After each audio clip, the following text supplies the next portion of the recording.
தூத்துக்குடி மாவட்டம் திருச்செந்தூர் சுப்பிரமணிய சுவாமி கோயிலில் பக்தர்கள் சுமார் 5 மணி நேரத்துக்கும் மேலாக நின்று சாமி தரிசனம் செய்ய வேண்டிய அவல நிலை ஏற்பட்டது. கோடை விடுமுறை மற்றும் வார விடுமுறை தினத்தையொட்டி பல்வேறு பகுதிகளிலிருந்தும் அதிகாலை முதலே ஏராளமான பக்தர்கள் குவிந்தனர்.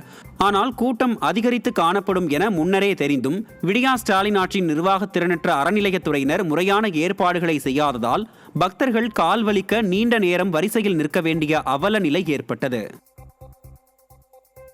நெல்லை சந்திப்பு மேல வீரராகவபுரம் ஸ்ரீ வரதராஜ பெருமாள் கோவிலில் சித்திரை பிரம்மோற்சவ விழாவில் வீதி உலா வந்த தேர் ஆக்கிரமிப்பு கட்டிடத்தின் பக்கவாட்டு சுவரின் மீது மோதியதால் பரபரப்பு ஏற்பட்டது.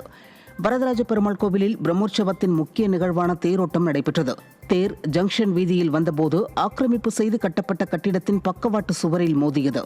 விடியா திமுக அரசு ஆக்கிரமிப்புகளை முறையாக அகற்றியிருந்தால் இத்தகைய நிகழ்வு ஏற்பட்டிருக்காதென பொதுமக்கள் தெரிவித்தனர்.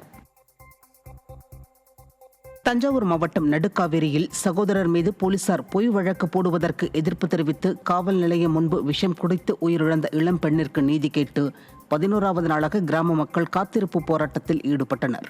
கடந்த ஏப்ரல் 9ஆம் தேதி நடுக்காவேரி அரசமர தெருவை சேர்ந்த தினேஷ் என்ற இளைஞர் மீது நடுக்காவேரி காவல் நிலையத்தில் பொய் வழக்கு போடுவதாக கூறியும் காவல் ஆய்வாளர் ஷர்மிளா சாதி ரீதியாக பேசியதாகவும் குற்றச்சாட்டு எழுந்தது. இதனால் மனமுடைந்த தினேஷின் 2 சகோதரிகள் காவல் நிலையம் முன்பு விஷம் குடித்த நிலையில் கீர்த்திகா என்ற பெண் உயிரிழந்தார். இந்த நிலையில் உயிரிழந்த பெண்ணிற்கு நீதி கேட்டு நடுக்காவேரி கிராமத்தில் பொதுமக்கள் 11வது நாளாக காத்திருப்பு போராட்டத்தில் ஈடுபட்டனர். திறனற்ற திமுக ஆட்சியில் குற்றவாளிகளை விட்டுவிட்டு அப்பாவி மக்களை துன்புறுத்துவதிலேயே காவல்துறை குறிக்கோளாக உள்ளதாக மக்கள் குற்றம் சாட்டியுள்ளனர்.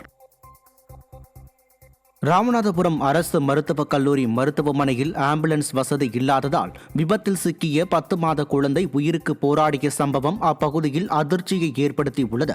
கருங்குளம் கிராமத்தைச் சேர்ந்த அருள்ராஜ் என்பவரது குழந்தை விபத்தில் சிக்கிய நிலையில் ராமநாதபுரம் அரசு மருத்துவமனைக்கு அழைத்துச் சென்றார்.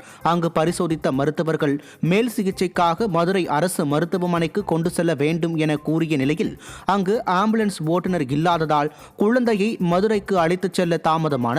பின்னர் 1.5 மணி நேரம் கழித்து முதுகுளத்தூரில் இருந்து ஆம்புலன்ஸ் வரவழைக்கப்பட்டு குழந்தை மதுரை அரசு மருத்துவமனைக்கு அனுப்பி வைக்கப்பட்ட நிலையில் துறைக்கான அமைச்சர் மாரத்தான் போட்டியில் மட்டும் ஆர்வம் காட்டி வருவதாக மக்கள் குற்றம் சாட்டினர்.